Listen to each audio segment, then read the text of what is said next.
Radhe Radhe, welcome back to my channel. কদিন ধরে তো সকালটার দিকে টানা বৃষ্টি চলছিল, বাট আজকে সকালে দেখলাম বেশ সুন্দর রোদ উঠেছে। সকালে ওই বৃষ্টির জন্য রোজই মায়ের দাঁত তুলতে যাওয়ার অ্যাপয়েন্টমেন্ট ক্যান্সেল হচ্ছিল। ফাইনালি আজকে বেরোলাম, পৌঁছে গিয়ে দেখি সেখানে তালা লাগানো। আজকে ছুটি থাকবে জানতাম না, ওনারা বলেছিলেন আগের দিন একবার কনফার্ম করে নেবেন, কিন্তু রোজ এত বৃষ্টি হচ্ছে সেই জন্য আর ফোন করে যায়নি। ভাবলাম যেদিন ওয়েদার ভালো থাকবে সেদিনকেই যাব। গিয়ে দেখি ওই অবস্থা।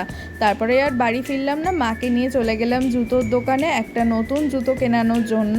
প্রথমে একটা বাড়ির জুতো কিনলাম, তারপরে খাদিমস থেকে মায়ের জন্য একটা জুতো নিলাম, আমার জন্যও নিলাম। তারপরে চলে আসলাম আমাদের শপে, সেখানে বসিয়ে মাকে এখন চা খাওয়াচ্ছি। মা চা খেতে ব্যস্ত, সাথে আমিও খেয়েছিলাম চা।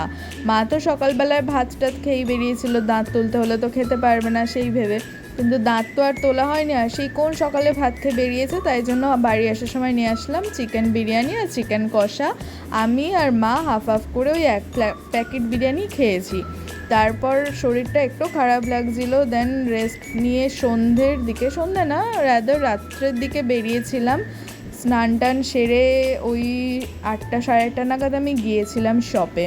চুল এখনও ভেজাই হয়ে আছে। তো শপে আসার পরে খিদে তো খুব একটা ছিল না, তাও তপনদা বললো আগের দিন ওই পচা গন্ধরাজ মোমো খেয়েছিলি, আজকে আমাদেরটা খেয়ে দেখ।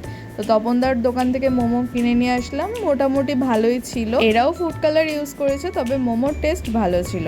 এভাবেই আজকে দিনটা কাটালাম। রাধে রাধে।